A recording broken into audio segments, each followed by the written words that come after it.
இந்தியாவை திருப்திப்படுத்த வேண்டும். இந்தியா திரைமறைவிலே ஒரு ஆட்சி மாற்றத்துக்கான ஒரு நகர்வு ஒன்றினை நோக்கி நகர்ந்து கொண்டிருக்கின்றது.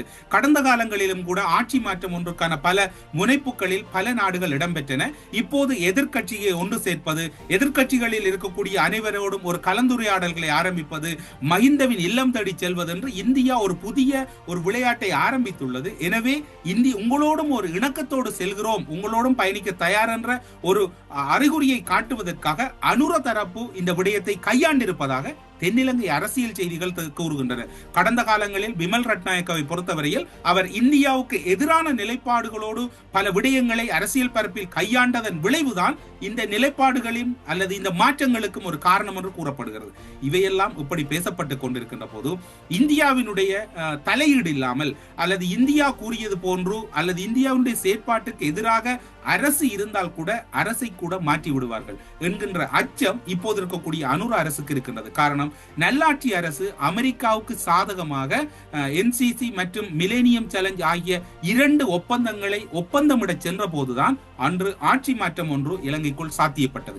அதுபோன்று இப்போது அனுர அரசு 3/2 பெரும்பான்மையோடு இருந்தாலும் கூட பொருளாதார ரீதியாக நெருக்கடி, மத்திய வங்கியில் டாலரினுடைய இருப்புகளில் இருக்கக்கூடிய தளர்வு நிலை, டாலரின் பெறுமதியில் ஏற்றங்கள் அதிகரித்திருப்பமை, அங்கிருக்கக்கூடிய பொருளாதார ரீதியான சூழல் சற்று இறுக்கமடைந்து வருவதாகவும், இந்த சூழலின் பின்னணியில் இந்தியா இருக்கலாம் என்றும், இந்த நிலை நீடித்தால் ஒருவேளை வருகின்ற மே அல்லது ஜூன் மாதத்தின் பின்னர் ஒரு மக்கள் போராட்டம் ஒன்று இலங்கைக்குள் வெடிப்பதற்கு வாய்ப்பு இருப்பதாகவும் அவதானித்த அனுர இதில் ஒரு மென்மை போக்கை கடைபிடித்து இந்த மாற்றத்தை ஏற்படுத்தி இருப்பதாக கூறப்படுகிறது. இவையெல்லாம் ஒரு புறம் இருக்க, இன்னும் ஒரு பலமான ஒரு கருத்து ஓரிரு தினங்களுக்கு முன்னர் பேசப்பட்டது. ஜனசத்த பரமுனவின் சார்பில் சீலரட்ன தேரர் அவர்கள் குறிப்பிட்டிருந்தார், இலங்கையில் 2 ஜனாதிபதிகள் இருக்க முடியாது. ஜனாதிபதி என்றால் ஒருவர் தான் இருக்க முடியும். 2 ஜனாதிபதிகள் இருக்க முடியாது. ஜனாதிபதி மகா சங்கத்தினர் மத்தியில் தெரிவித்த கருத்தை அல்லது திருமணங்கள் அல்லது சிறுவர்களினுடைய எதிர்காலங்கள் தொடர்பிலோ அல்லது ஓரின சேர்க்கையாளர்கள் தொடர்பிலோ ஜனாதிபதி மகா சங்கத்தினர் மத்தியில் தெரிவித்த கருத்துக்கு எதிர்நிலைப்பாட்டில் தற்போது பிரதமர் கரணி அவர்கள் செயற்படுவதனை அனுமதிக்க முடியாது. நாட்டில் ஒரு ஜனாதிபதி தான் இருக்க முடியும், இதனை ஒருபோதும் ஏற்க முடியாது.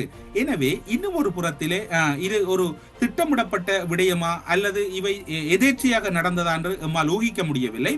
பிமல் ரட்நாயக்கவிடமிருந்து அமைச்சு பதவி மாற்றப்படுகிறது.